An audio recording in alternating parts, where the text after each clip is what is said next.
Ley de defensa de la dolarización o de fuga de capitales. Antecedentes. El Banco Central del Ecuador cumple hoy 90 años de creación. El Ejecutivo, en sus últimos días de desgobierno, envió con carácter de urgente la ley reformatoria al Código Monetario y Financiero para la defensa de la dolarización. Con fecha 24 de marzo del 2021, el presidente Lenín Moreno y el ministro de Economía y Finanzas, Mauricio Pozo, remitieron el documento dirigido al presidente de la Asamblea, César Litardo.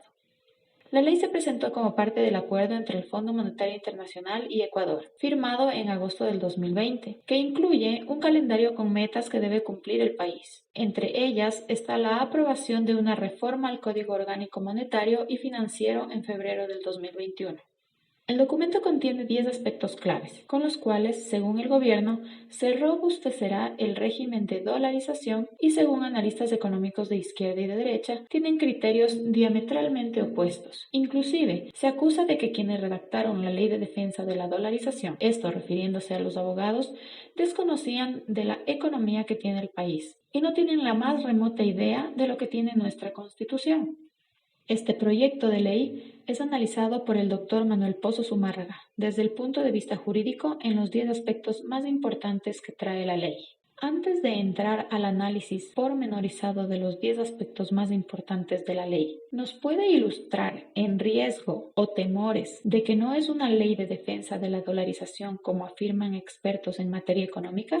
Como se demostrará a continuación, este proyecto de ley promueve una mayor liberación del sistema financiero mediante reformas legales orientadas a la no injerencia del Estado en el funcionamiento del sistema financiero, inclusive con la privatización del Banco Central del Ecuador y la promoción de la libre circulación de capitales a nivel internacional. En conclusión, la ley crea un escenario similar al que existió en vísperas de la crisis financiera de 1999, con el riesgo de que la historia se repita con nuevas operaciones de sucretización de las deudas por parte de los grandes grupos económicos, como en la crisis de 1982 y o el salvataje bancario como en la crisis de 1999, trasladando el costo al conjunto de la población y provocando más empobrecimiento.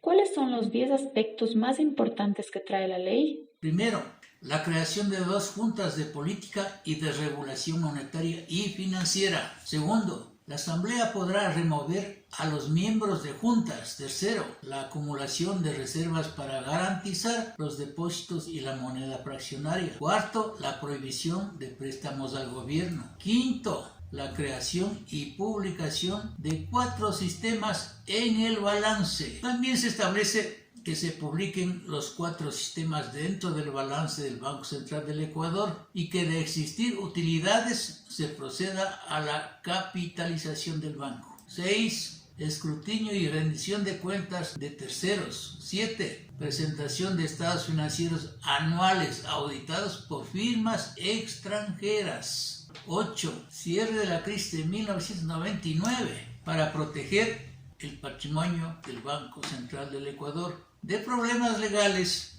y se propone la creación de la Unidad de Gestión y Regulación. 9. Racionalizar la normativa en el Código Monetario Financiero sobre el sector financiero popular y solidario. Y 10. Reformas a los entes de control y supervisión del sistema financiero nacional, como la Corporación del Seguro de Depósitos, el Fondo de Liquidez, el Fondo de Seguros Privados, institución encargada de administrar el seguro de depósitos de los sectores financiero privado y del popular solidario.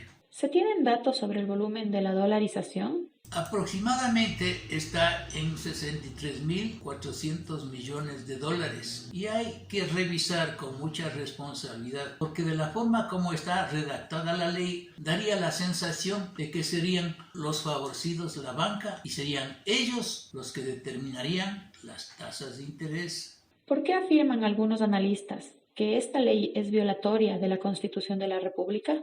El proyecto de ley viola el artículo 303 y otros de la Constitución. El artículo 303 de la Constitución establece que la formulación de las políticas monetaria, crediticia, cambiaria y financiera es facultad exclusiva de la función ejecutiva y se instrumentará a través del Banco Central. En concordancia con el artículo 303 de la Constitución, el artículo 27 del Código Orgánico Monetario y Financiero vigente establece la finalidad del Banco Central en los siguientes términos. Normas vigentes. Artículo 27. Finalidad. El Banco Central del Ecuador tiene por finalidad la instrumentación de las políticas monetaria, crediticia, cambiaria y financiera del Estado, mediante el uso de los instrumentos determinados en este código y en la ley. Con el proyecto de ley denominado para la defensa de la dolarización, que reforma el Código Orgánico Monetario y Financiero del artículo 20, se pretende cambiar el objetivo del Banco Central, que dejaría de ser el ente ejecutor de las políticas monetaria, crediticia, cambiaria y financiera del Estado, para pasar a ser un ente cuyo objetivo sería fomentar y mantener un sistema monetario estable, coadyuvar a la estabilidad financiera y administrar su balance con el fin de preservar la integridad de la dolarización,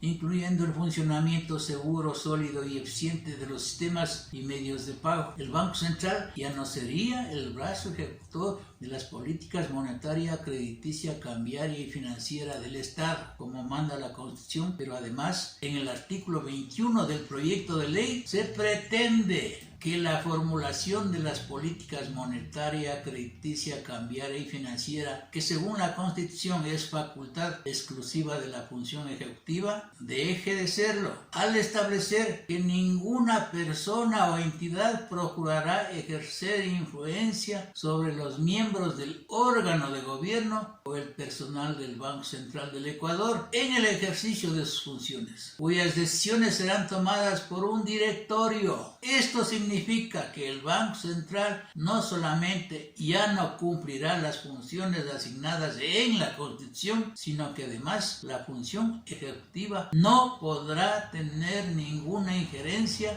sobre las decisiones del directorio o sobre el personal del Banco Central. Un directorio conformado por 5 ciudadanos reemplazará a la función ejecutiva. Esto significa que ni el presidente de la República, ni el ministro de Finanzas, ni ninguna otra persona o entidad podrá tener ninguna injerencia sobre las decisiones de estos 5 ciudadanos. En el artículo 55 del proyecto de reforma se traslada la competencia de la regulación de los medios de pago, es decir, cheques y los medios de pago electrónicos, que comprenden las transferencias para pago o cobro de tarjetas de crédito, débito, recarga y otros de similar naturaleza, de la Junta de Política y Regulación Monetaria y Financiera al directorio del Banco Central. En el artículo 68 del proyecto de reforma se establece que el directorio del Banco Central podrá autorizar operaciones de liquidez con instituciones financieras y el propio directorio definirá el techo de las operaciones de gestión de liquidez. En otras palabras, la Reserva Monetaria Internacional, en la cual,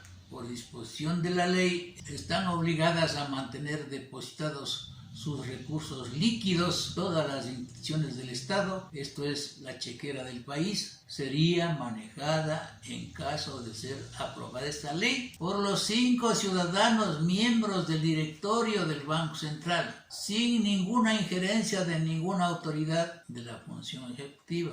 Igualmente, el directorio del Banco Central decidiría sobre las operaciones de liquidez con las instituciones financieras, esto es, sobre los préstamos a dichas instituciones, fijando ellos mismos los topes. ¿Cuál es el artículo de la ley que prohíbe y expresamente que el Banco Central otorgue financiamiento directo o indirecto al gobierno central, a los GATS ni a las instituciones de propiedad pública?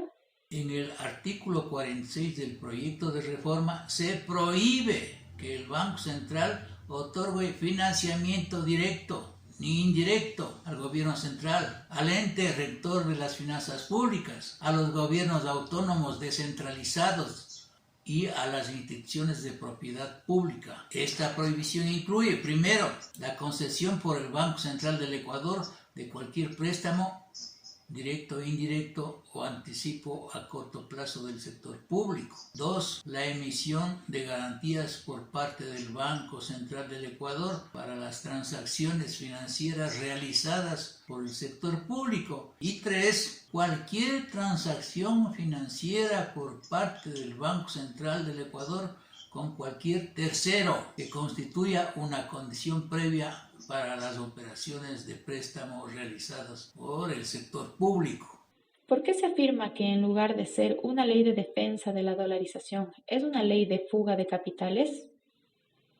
La supresión de los artículos 15 y 142 del Código da lugar a que la Junta pierda las facultades que actualmente tiene para poner límites a los activos que las instituciones financieras puedan mantener fuera del país y para obligar a los exportadores a ingresar al país las divisas fruto de dichas operaciones, en condiciones en que tanto las instituciones del sistema financiero como los exportadores tienden a colocar en paraísos fiscales los recursos de sus operaciones, restando riqueza a la economía. La eliminación de estas facultades crea las condiciones para facilitar las fugas de capitales, atentando contra el sistema de dolarización y no defendiéndolo como pretende el nombre de este proyecto de ley denominado Ley para la Defensa de la Dolarización.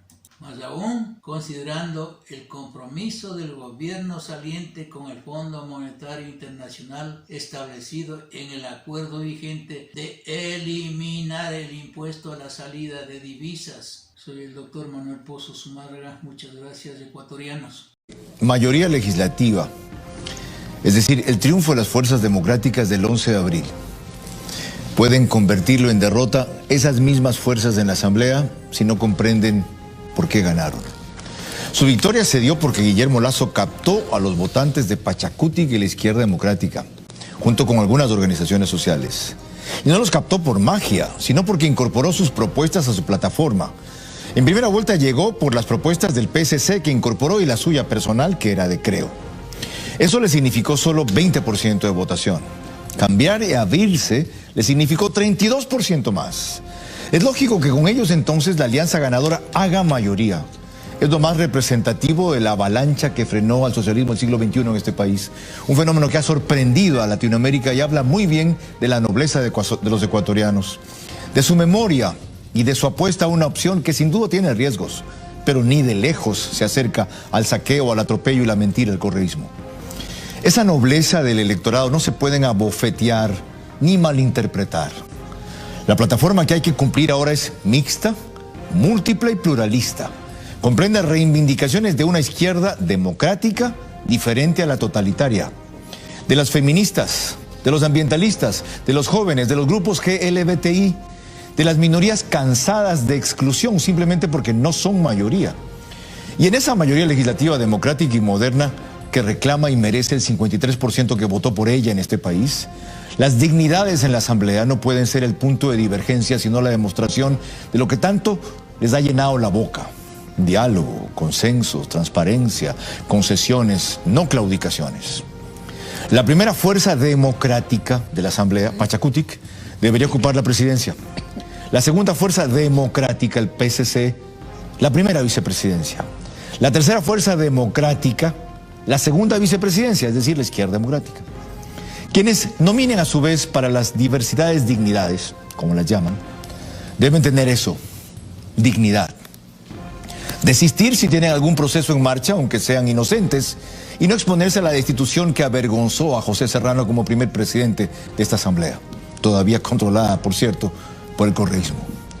Han hecho ya una alianza, como reseñamos, la ID y Pachacutic, cercanos a la cúpula legislativa de Creo, aseguran, como también mencioné, que este lunes Creo se une a ellos. ¿No va a plegar la segunda fuerza democrática de la Asamblea, que es el PSC? Sería absurdo. Pero no lo veo imposible. Tampoco como para que se vayan con la primera fuerza legislativa antidemocrática, que es UNES, pero sí como para mantenerse como un tercer bloque independiente, dirimente con 20 votos, pues Pachacuti, Creo e ID suman solo 57. Eso depende de que al unirse Creo a Pachacuti y la ID quede claro que esa alianza legislativa es para cumplir la plataforma ganadora, que es la de ellos más la del PSC. De lo contrario, será un mal comienzo, será uno de exclusión y traición. Después no reclamen que faltó gobernabilidad.